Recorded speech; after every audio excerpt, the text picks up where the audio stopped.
How to create email sequence with Writesonic.com. First of all, you are on the main website. We'll go with emails. You will choose an email sequence, or you can choose different options. I will go with email sequence, and I will put there the main purpose of this email sequence. For example, onboarding. So I go next. I have educational content. I will choose this one, and after that I will choose a number of emails which I want. For example, I want just 3 to 5 emails, so I will go with next and go to action.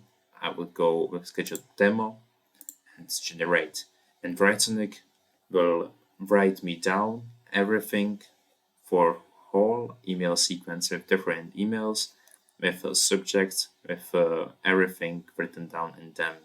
So that's really easy for me to just repair it or replace it. If Writesonic stops writing, you can just go highlight the text and continue with writing. ChatSonic will go and ask you another question.